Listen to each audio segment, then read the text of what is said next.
Hi, I'm Nicholeen Peck, and I teach parenting, good communication, how to build strong family bonds all over the world through the lens of the principle self-government.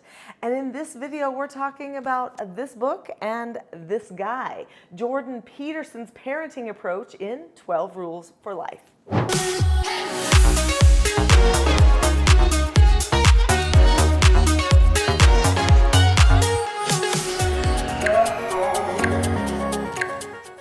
So in this video, we're going to talk about my journey with Jordan Peterson, and then we're going to talk about some of the bits of wisdom as well as the things that maybe I don't like so much that Jordan Peterson shares in this book here.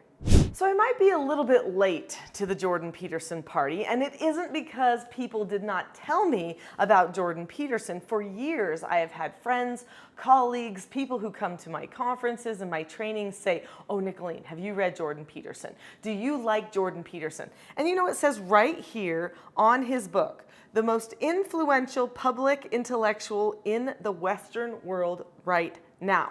That is according to the New York Times, written on his book. Very interesting.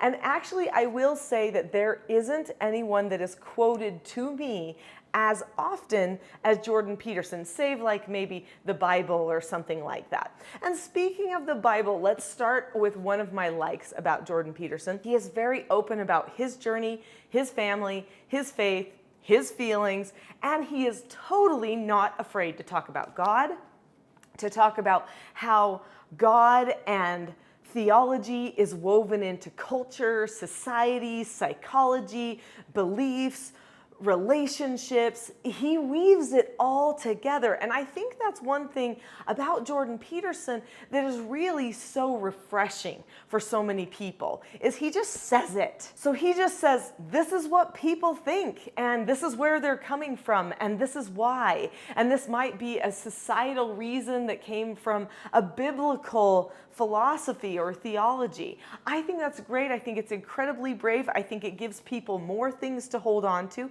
There are a lot of things that I like about this book. In fact, I definitely will say I probably have more likes than dislikes, but there are some dislikes. So what I'm going to do is share my likes first and see if I can get myself to stay away from some of my concerns or dislikes until the end, and then we'll get to the dislikes or the things that I feel like maybe could add to what Mr. Peterson is trying to do. Jordan Peterson is definitely an intellectual. If you want to really get your vocabulary senses satisfied, then this is a great book because he has a great way of describing things. He really gets into the human. What does the human think? What does the human feel? And he doesn't go narrow either. He goes broad most of the time, which I like because he says, well, this could have happened or this could have happened. You might go thinking down this train, but what if you also go and think down this direction? Have you thought about that before? So he exposes how linear we get in our thinking and how exclusive we get, the blinders that we put on. So he really does, I think, encourage his readers to be open-minded. Yet, interestingly enough, sometimes some of his views do come across as close-minded, even though I think in his heart and what he's saying is all about being open-minded. But that's probably just because of some of the vocabulary choices that he has. Vocabulary is really important. Honestly, I think almost everything I teach on this channel, and the reason why so many people subscribe to this channel, is because suddenly they're thinking about a concept, about themselves, about words in a new way. And that's because I really do like to get to what does that word mean. So there are words that he uses in this book that I think set people free. So the way that he analyzes what the role is of the parent or the baby or the child is really liberating for a lot of people. But I also think he brings in some other words. This might be one of my dislikes. I guess this is coming in at the beginning, even though I wanted to save it. But I think he brings in some other words like fight or dislikes or bugs you or stuff like that, where he appeals to maybe what people might be thinking, like, this is a fight, I don't want to have a fight. And he says, sometimes you have to fight. You've got to bring it out. But then he says, but don't have war. I don't know if he makes it very clear how to fight and not have war. And I think really that's because the word fight is going to bring with it this predecessor to war in people's minds and in their hearts. I think he tries to define it. He tries to say, what I mean is talk it out. What I mean is you've got to state the obvious. You've got to declare what's really going on inside you and inside everybody else. His ability to analyze is incredible, and his ability to open-mindedly analyze is noteworthy. I will say, though, that he's trying to get other people to analyze, and sometimes as he suggests how they should analyze, I think a few of his word choices, even though they might hit the emotional place that people are in, could actually lead them off track into having the types of discord that will lead to war instead of to understanding, which is, I know, is what his point is with, so many of the rules that he brings up in the book. I'm thinking, right now, I think about rule number 10. Another one of the rules that I love that he brings up in this book is about honesty. He says, tell the truth, or at least don't tell lies. I love that rule because he really exposes what are the lies that we are holding on to all the time. And he exposes that we tell ourselves lies all the time. We don't just tell lies to other people, we tell them to ourselves. I agree. For years, I've been telling people that stress feeling, that's a lie. You are telling yourself an untruth. You are telling yourself, I can't do that. Sure, the feeling of stress is something you're experiencing. It's true. But the thoughts behind it, the pattern that you've developed that brings you to that stress again and again and again, does not have to be your go-to. That is a lie. So I love this concept. Plus, my whole journey with self-government actually started when I decided to not be a liar anymore. When I decided I was going to be focused, intently, deliberately on expressing the truth, even if it hurt me, even if it disappointed some people. So overall, I would say this book is a great one to read, especially if you like things that get you thinking outside of your comfort zone, because for sure he's going to do that. He's going to push you to a place you haven't thought of before, even a place that you feel, well, that's kind of selfish. Am I really that selfish? But that's the great thing, is he's not afraid to say that. And I think that's why he's respected, is because he's not afraid to tell people, well, that's a selfish thing. Okay, you could ruin a person with that. So this brings me to some other things. He talks about lots of different philosophers, psychologists. He references Freud a lot. I don't love Freud. I'm going to be completely open about that. Freud had some things that he brought to the conversations that were useful. Usually when Peterson brings up Freud, he is mentioning some of those useful things. But there are many things that Freud brought to the table that actually have damaged society and led us down roads of entitlement that I definitely think are not worth honoring. But that doesn't mean that you can't find the good in everyone. And I think that's what Jordan Peterson really tries to do. That even if he doesn't agree with the philosopher or with the psychologist, he says, but this, I have to acknowledge this helped. Even though I don't like this and I don't like this, right? I am so glad that he brings up Jung. I'm so glad that he brings up Albert Adler.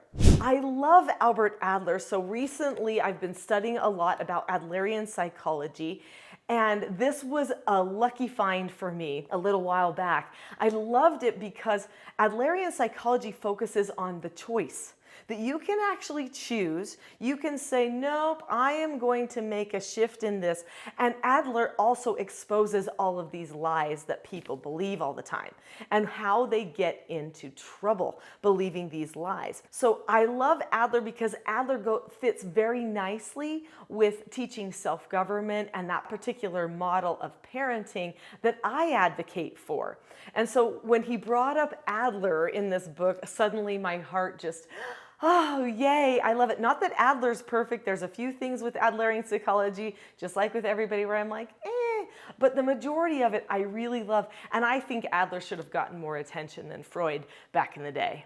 There are so many things in this book. I could go on for a very long time, and I still wouldn't be able to touch every single thing that he talks about, even with just rule number 5. So I'm going to try to go through things a little bit faster here. If you want more information on these things, any of them that I bring up, then be sure to leave me a comment below. But also, if you've read something in this book that you would like me to discuss further, if you think, what does she think about this, leave that in the comments too, and I can make another video on that or answer your comments. Rule 5 in this book says, don't let your children do anything that makes you dislike them. Now, I think that title or that rule rubs a lot of people the wrong way, probably. In fact, I made a video that was called How to Raise Children You Actually Like, or something like that, because people were actually looking for that. And so I thought, okay, I'm gonna make a video with that title. And people actually messaged me, left comments saying how much they hated that. Because why would you ever say that you wouldn't like your child?